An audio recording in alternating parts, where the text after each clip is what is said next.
Hello, friends, and welcome to the podcast. My name is Ryan Abair, and this is where I share my insights. And today I'm talking about, are we asking for it? This is a general unease, a suspicion of looking over your shoulder. In other words, you're a fire hose ready to put out a fire. You're a sheriff ready to fight a criminal. You're ready to confront a conflict because you suspect something is affront. And if we don't examine our consciousness, we realize that we're trying to prove something. And what we suspect, we find evidence for. Stick around.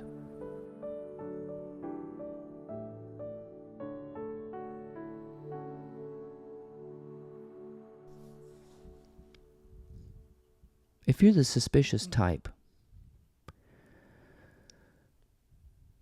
you're going to draw in a suspect.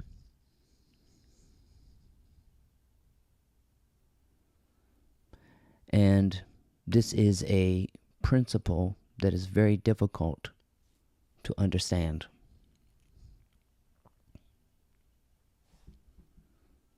It was told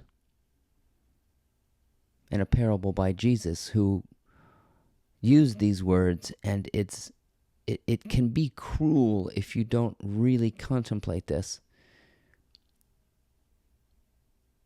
He said, and I'm paraphrasing, that to those who have plenty, more will be given. And to those who have little, what little they have will be taken away from them. That is a paraphrase of a very important wisdom that paranoia breeds itself in evidence. There's also a passage in the story of Elijah which states, "If with all your heart you truly seek me, you shall ever surely find me, thus saith the Lord." Well, that sounds wonderful. So I'm going to go out and seek the Lord. And in my seeking, I will imply that something's missing, you see.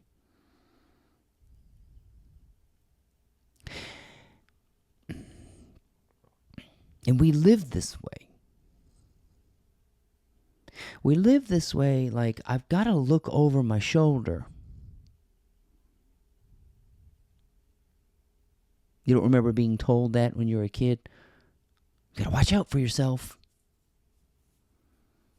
Look out for yourself. And this is what increases the sense of suspicion in us, which then draws in trouble.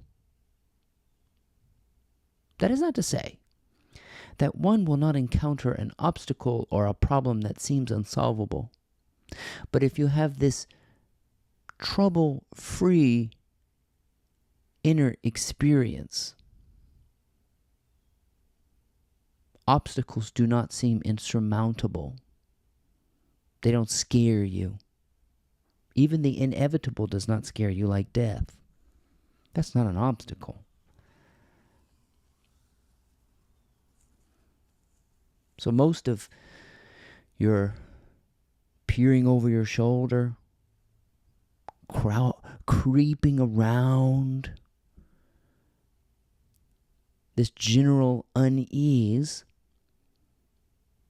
manifests itself.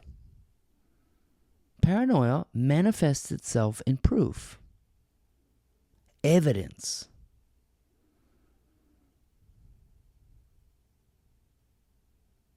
So, fear perpetuates itself, and so does confidence. So does faith.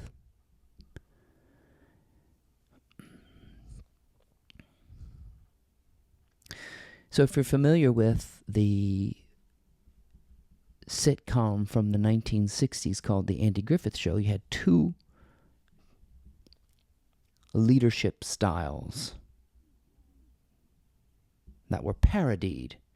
You had Andy, who was the sheriff of the town, and you had Barney Fife, who was his nervous, fidgety deputy.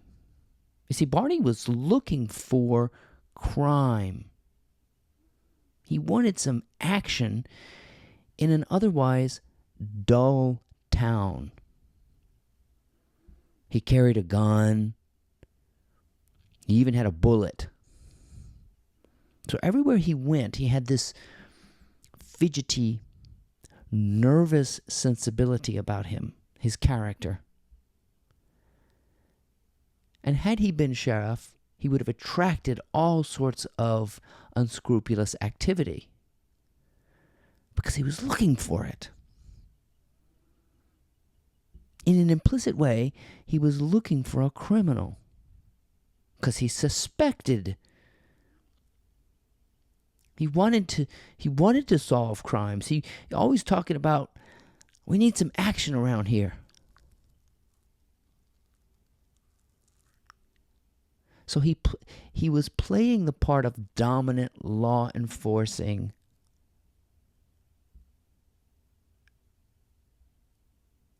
boss. And that's what we do. A lot of us play this role of law enforcer.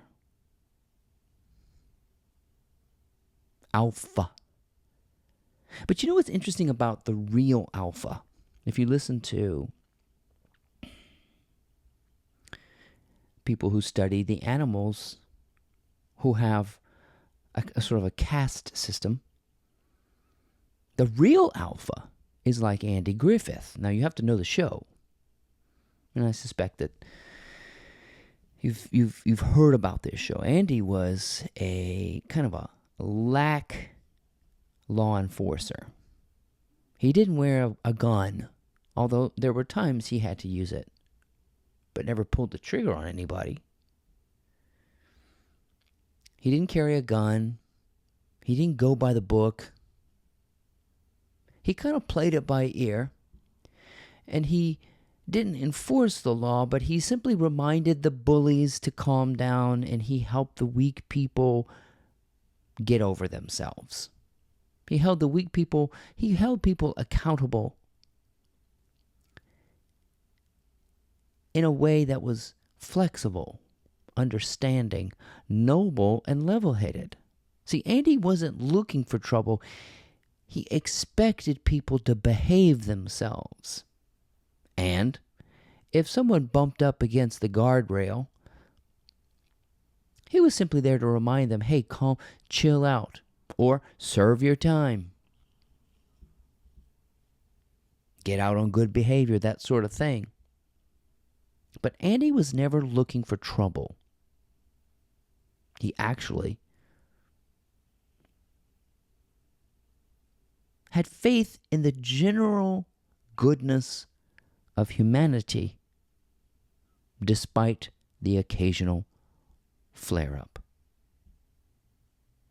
Now, if Barney had his way with the town, it would have been a hotbed of activity because Barney was looking for trouble.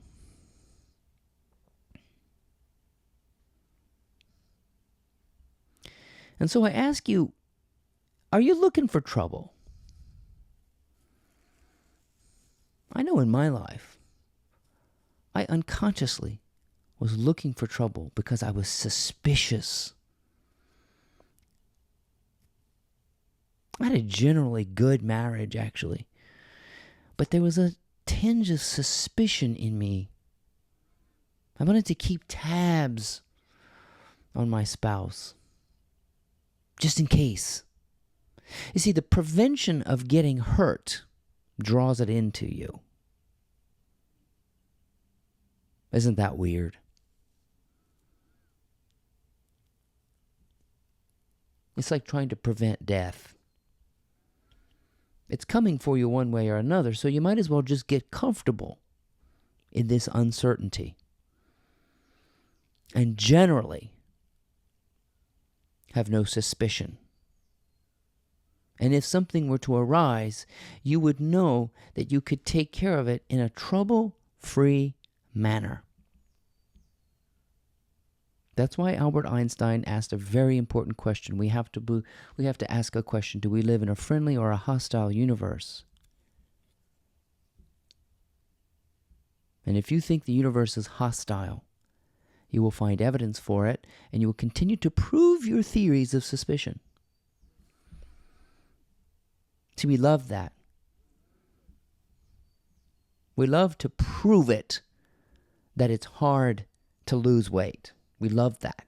Just prove it. Oh yeah. So that's easy to prove. We just declare it. We look over our shoulder. We give food power. So there's junk food everywhere. So that's that. Yeah, well, that makes a lot of sense that losing weight is hard.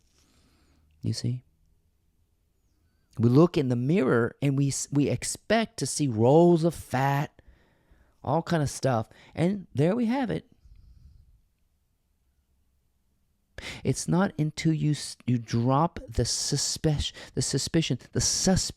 If there's no suspect, there's no crime, if you know what I mean. There's no more search for a reason or a cause, because life is not affronting you like that. Life is not teasing you like that. Life is not taunting you.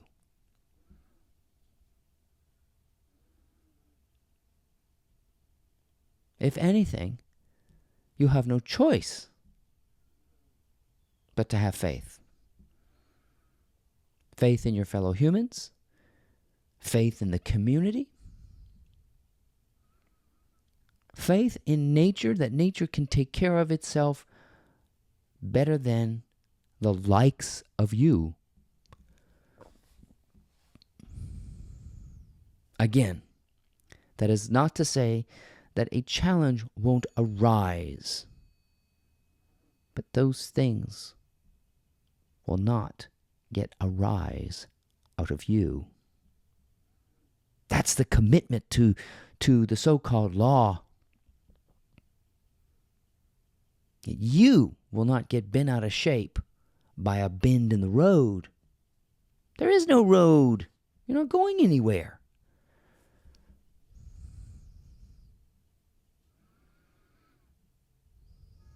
You see? So we wake up with this general malaise. Oh, what's going to happen today at work? Oh, no, what if this and this and this? And you just, all these things. So your reality is evidence in many ways of your inner suspicions. Why not take those suspicions and turn them into anticipations? Anticipations for what? Nothing. Just that you will have a clear condition, a clear conscience. Nothing's going to break your stride, not even death.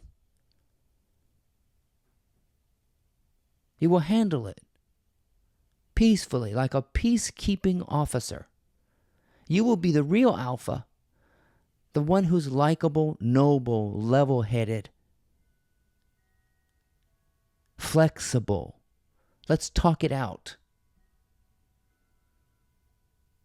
Let's give peace a chance by being quiet first.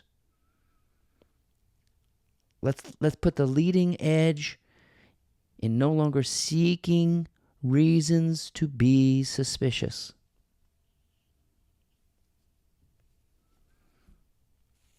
Are you asking for trouble? What would that feel like? When you look in your bank account and you wince, and you expect it to, ooh.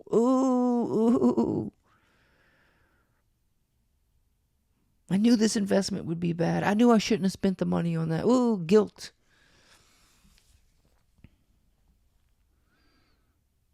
Set the guilty free. Don't be suspicious of it. It's just as it is. And just because you don't see it doesn't mean there's a reason to be uneasy. There's a benefit in a doubt, and you need to understand what that means. There's a benefit in a doubt. Gives you a second look at things. Gives you a chance to calm down and think, I can handle this. This is not more powerful than me. We can be level-headed here. This so-called conflict will not get the best of me. I'll give it the benefit of the doubt. But nothing will get the best of me because I make the best of what I have. And I continue to do that no matter what. And a different kind of evidence shows up. An evidence to know that the universe is friendly, despite what it might look like. My name is Ryan Hebert. I hope you enjoyed these insights and they were helpful to you. Please check out my blog. It's called mymorningmotivator.com.